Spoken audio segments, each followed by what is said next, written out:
magazine of the screen. Living glimpses of history in the making.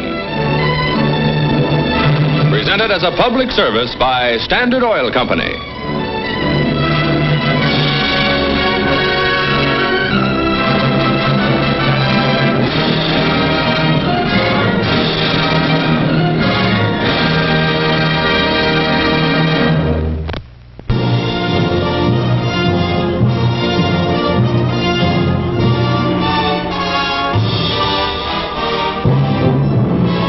Ships pass peacefully through the Suez Canal as negotiations continue on operation of the waterway, seized and now controlled by Egypt. India's V.K. Krishna Menon arrives in London for a 22-nation conference on the Suez problem. America, represented by Secretary of State Dulles, wants international operation of the strategic canal. Russia's new foreign minister, Shapilov, and Ambassador Malik back Egyptian control. Egypt herself boycotts the international meeting. At Lancaster House, Britain's Prime Minister Eden represents the nation chiefly affected by the fate of Suez. Through it, most of England's fuel is carried from the oil-rich Middle East. At the showdown session, 18 countries defying Russian objections support the American plan for international operation, and talks move to Cairo on a solution to the Suez problem. Riding a new crest of popularity over the Suez crisis is President Gamal Abdel Nasser, Egypt's clever, ambitious strongman. Frenzied, cheering crowds greet Nasser wherever he goes in Egypt. By playing to Egyptian patriotism, Nasser has shifted his people's attention from their hunger and poverty, problems which Nasser has failed to solve. In Suez, he has created a crisis and an emotional weapon to stir the passions of 23 million Egyptians. Long live Nasser, shouts Egypt. And as Gamal Abdel Nasser shrewdly fans the flames of nationalism, the shadow of a dictator grows longer across the restless Middle East.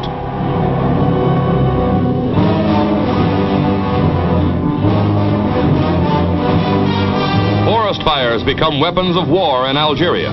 Soldiers are joined by firemen as 300 acres of pine trees go up in flames, threatening the suburbs of Algiers. The blaze was set by Algerian rebels to divert French forces from military work. A desperate fight fails to stop the flames. They roar on for hours, burning several homes before the firefighters gain control. Reinforcements are called to fight a fearful new kind of terrorism in strife-torn Algeria.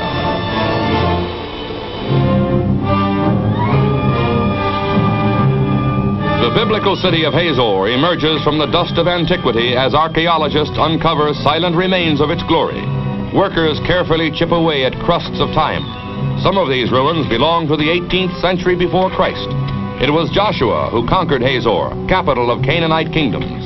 Canaanite inscriptions still remain on some of the stones. Hazor was lost, won, and lost again by the Israelites, who left remains of their everyday life intact after many centuries. Solomon rebuilt the town, and today the biblical city of Hazor is making history again.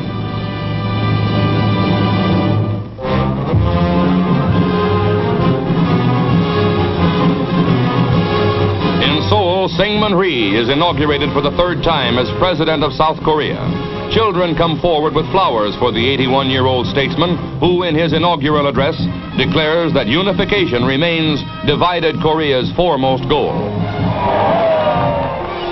A parade of the country's armed forces highlights the celebration. While military vigilance continues, South Korea also plans for increased productivity by farm and factory in the 5 years ahead.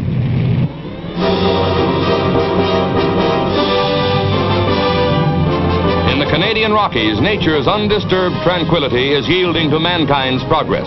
5,000 feet high, workmen prepare to blast a path for Canada's transcontinental highway while a resident watches.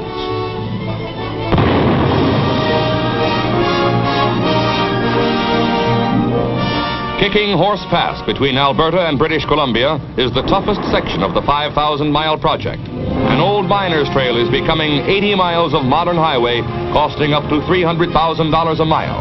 This is the last major barrier to the Trans-Canada Highway, now 40% finished, a toll-free road sweeping across a continent.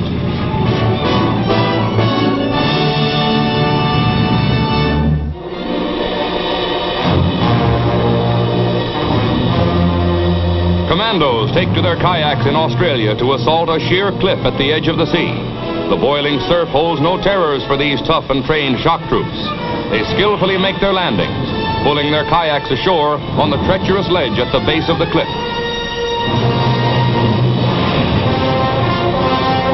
From the landing place, the leader begins the climb, inching up the face of the cliff with hardly a place to hold on. It's 200 feet to the top, where he throws a rope to the others. Quickly, the rest of the assault group scrambles up the cliff. It's a crushing drop to certain death on the rocks below if anything goes wrong. But the commandos have muscles like cables and nerves like steel.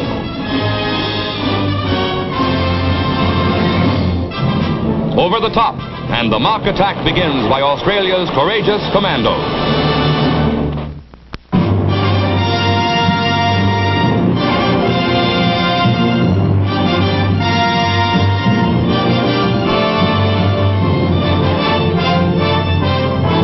To Wan Wing Sum, the simple art of writing is not simple at all. It's a form of Chinese culture, and his unique work has won the praise of scholars and statesmen in many lands. Wan is a calligraphist, carrying on a form of elegant writing that in Chinese history is closely associated with painting. On his wall are perfectly executed examples of his work. A magnifying glass is needed to examine Wan's miniature writings, so tiny that a paperclip encircles 19 characters. Wan is the master of every kind of historical Chinese script. Here, mixing his ink from black paste and plain water, he will exhibit the skill and grace which make his writing a work of beauty. After thinning the paste, the 33-year-old artist picks up his heavy brush. Wan will combine 4 ancient and modern Chinese characters to make a simple sentence. With sweeping brushwork and flowing strokes, he works on the first calligraph, 33 centuries old. It means tree. The second word, equally as old, is water. The third, more recent in origin, is bright. The word moon completes the sentence. A tree by the water, illuminated by the bright moon. Next, Wan will display an incredible proficiency at miniature writing, removing his glasses, surprisingly enough, before starting the delicate work. Using a pen many times bigger than the letters it will form, he bends close to the paper. Between a match head and a paper clip, he is writing USA, 1956. The pen seems motionless, but the letters take shape on paper as now the A appears. The lynx-eyed calligraphist, as Wan has been called, works with astonishing muscular control until the infinitesimal inscription, all but invisible to the naked eye, is done. The relation between painting and calligraphy is illustrated in one of Wan's watercolors. The insect's tentacles are actually a short poem in little English letters. French, Spanish, Siamese, Malayan, Wan speaks and writes them too. And here he has inscribed a verse on the whiskers of a grasshopper. A master of minute precision, dedicated to the preservation of Chinese culture, Wan Wing Sum is a true artist of an ancient and unique art.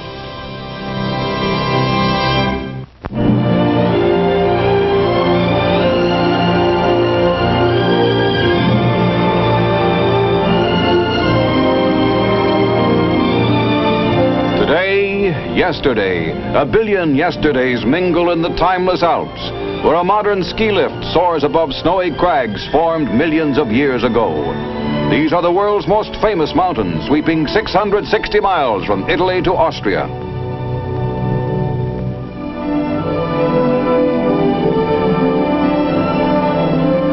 Sportsmen easily scale the Austrian Alps on the world's highest cable railway. It serves tourists, the Alps' main industry. But dwarfing man's cable cars is the majestic scenery and the glacier that carved the valley and sculptured the peak. Scientists are frequent visitors to these rocky realms, the most carefully studied of all mountain chains. Among the peaks are found huge caverns, Probing their vast interior, scientists uncover new chapters in the fascinating story of the Alps. Like the mountains, the icy caverns are the mute remains of titanic upheavals that rocked the earth and churned the seas long before the age of man. Thrown into place like pebbles in these furious cataclysms were the mighty Alps. Eons later came the ice. It still remains, decorating the caverns with its shimmering beauty, sculptured by nature's artistry. Ice, stone, and silence shroud the lofty Alps, majestic, unchanging, yesterday, today, tomorrow.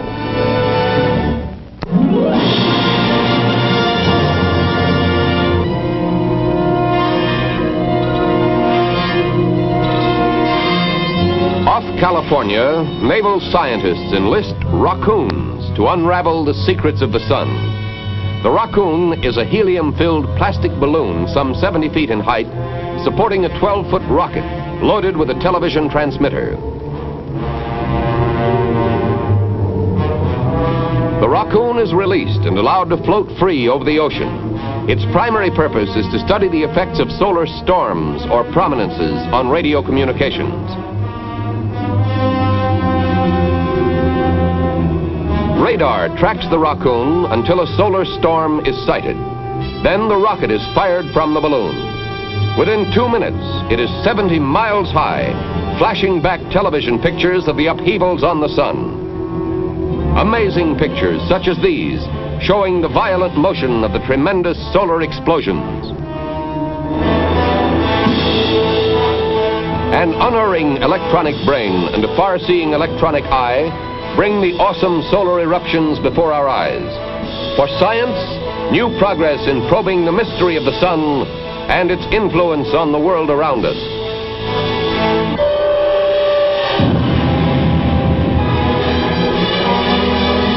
In the field of guided missiles, the DART is America's newest electronic marvel. Designed for ground-to-ground firing, the DART's speed, range, and might are top secret. Watch the target. These first pictures show the DART, triggered by its built-in brain, spinning toward another target far out of sight.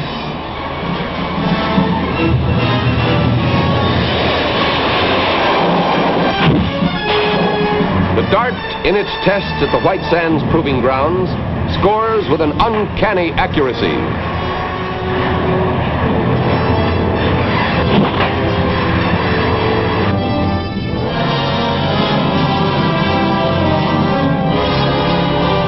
A B-50 tanker plane lets out its hoses for a spectacular mission, refueling 3 jets at one time.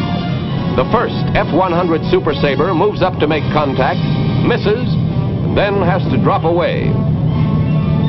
The 2 remaining jets jockey into position behind the B-50. The pilot inches closer and closer. A slip can mean disaster. But finally, contact is made. One by one, the Super Sabres hook up to fill up. The mother tanker and her brood spread out across the sky, seemingly frozen in their tight formation. Refueling gives the fast little fighters a range comparable to bigger, heavier bombers. Breaking away from the tanker, the jets can now continue on to their next refueling rendezvous.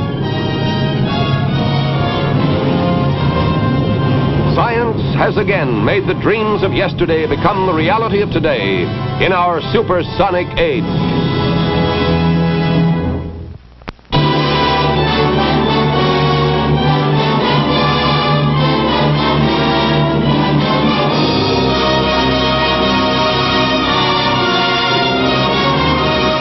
The sights and sounds of present-day San Francisco are left behind as these boys and girls enter the past and a miniature world of make-believe.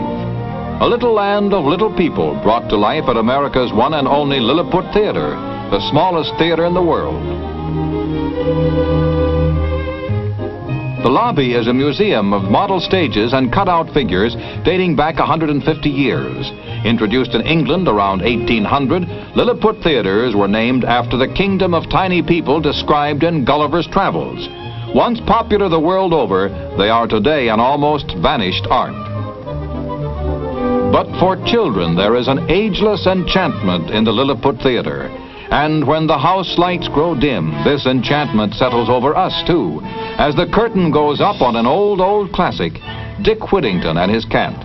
The diminutive players glide gracefully on stage as the story opens in Cheapside, a district in the heart of London. Backstage, writer-producer Hugh Evans readies the entrance of another of his Lilliput actors, pushing it across the stage with a stick or wand. All movements are synchronized with the recorded musical background. It's a happy scene then when Dick Whittington and his cat Thomas appear. Though he is but a flat figure made of cardboard, he will soon win the hearts of his audience. Suddenly, a menacing figure, Alderman Fitzwarren, arrives. Fitzwarren hurls an accusation of stealing against the startled Dick, triumphantly waving before him a bag of gold coins. Disheartened and discouraged, Dick decides to leave London. This is the signal for the chorus to swing into the farewell ballet that marks the end of Scene 1.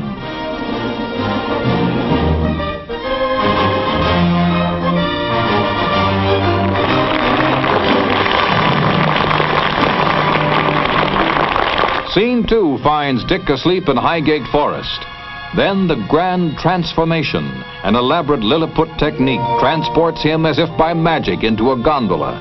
Drawn by pure white swans, the gondola crosses an imaginary waterway on its journey to fairyland.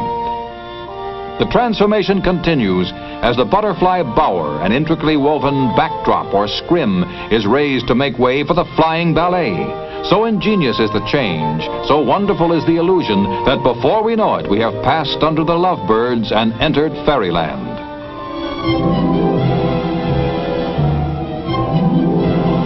How real this world of make-believe becomes as a rolling mist envelops the stage, and the graceful fairy dancers emerge to delight, as they did a century ago, the hearts of youth.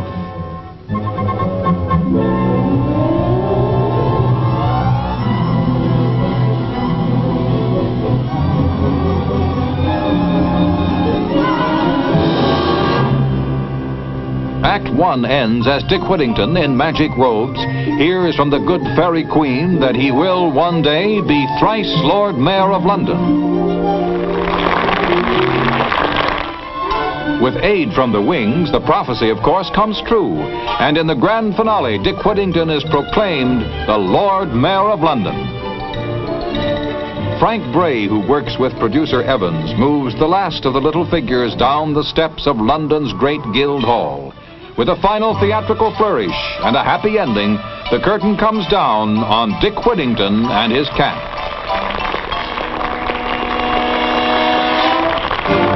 The show is ended, but the enchantment is not. It will live on with the memory of the good fairy queen, Dick, and the very human town. And as long as the world has children, somewhere there will always be a Lilliput theater to make them happy.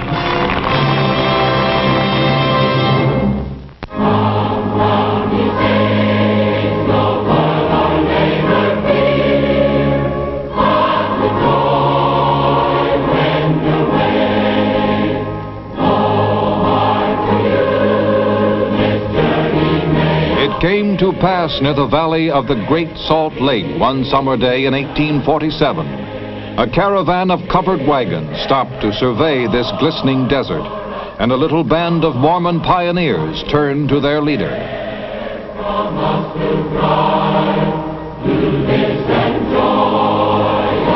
Brigham Young, racked with fever yet strong in spirit, spoke out, "This is the place."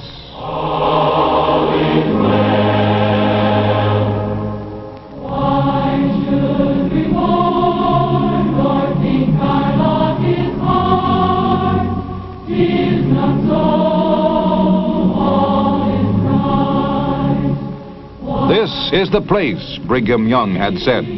And with eager hands and firm faith, the Mormon settlers reaped harvests from the soil and brought life to what had been a wilderness. Gird up your loins, fresh courage stay.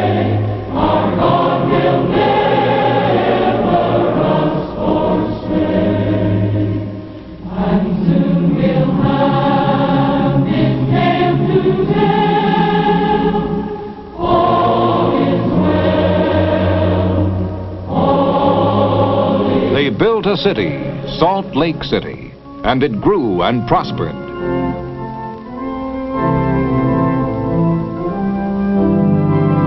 They made it the capital of their state, Utah.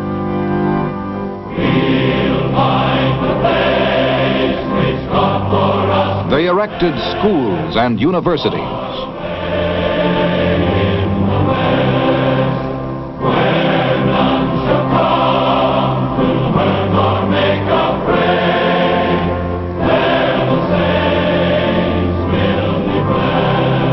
They built a monument to the seagulls which came to destroy the crickets that one year threatened their crops.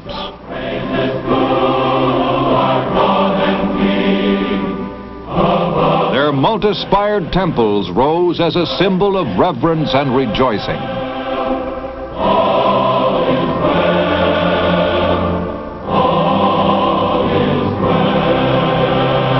And giving voice to their devotion are the 375 women and men of the Mormon Tabernacle Choir. Their anthem, "Come, Come, Ye Saints."